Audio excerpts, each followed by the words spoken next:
as I'm leaving church today, and my pastor, he preached about not enough being, in essence, where you need to be so that you'll seek God. And and I definitely agree with that. Because when things are going great, you just you tend to, some people tend to not pray as much, not to go to church as much, blah blah blah. All right. But I was thinking about, as the head of a big family,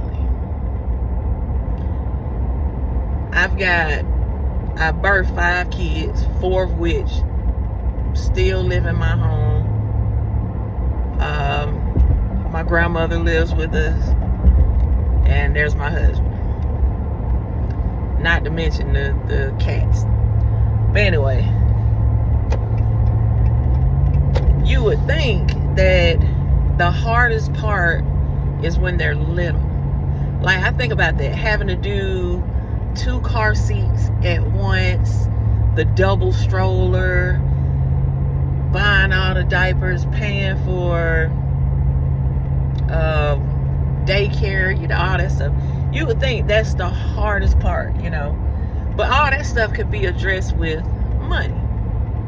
I mean, buy the diapers, now it is a little extra effort to get car seats in and out, so then you just buy more car seats so that you don't have to exchange them in and out of cars. Okay, so you kind of address those things with money, monetarily, but in actuality, for me,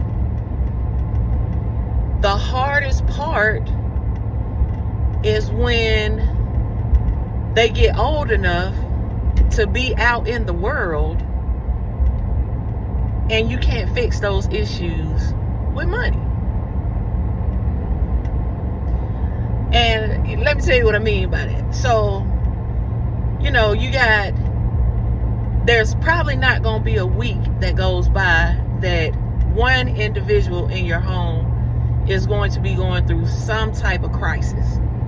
Whether it's a first world problem or it's an actual crisis, medical, whatever. But, it's your job to help them address it, more than anything, in a healthy way, so that they can continue to grow into the adults that they need to be. So even if your child comes to you and this is a first world crisis, I need such and such for such and such last minute, and your first instinct might be to be like, no, I'm not doing it, you should,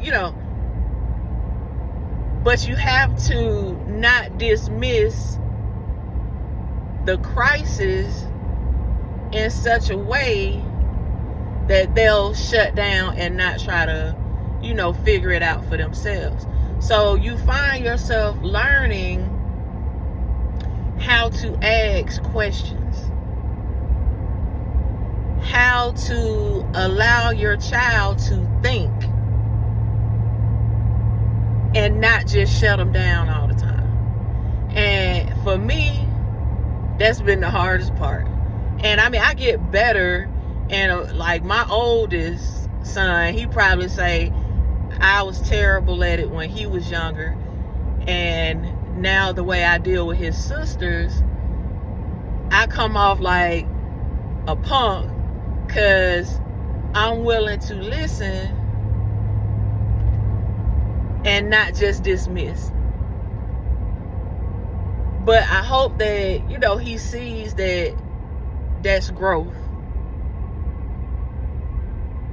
And if we're not growing, we're not changing. If we're not changing, we're not growing. And I always want to be growing. And I'm trying to stay in not enough because I want to continue to seek God. So I can't do it alone. So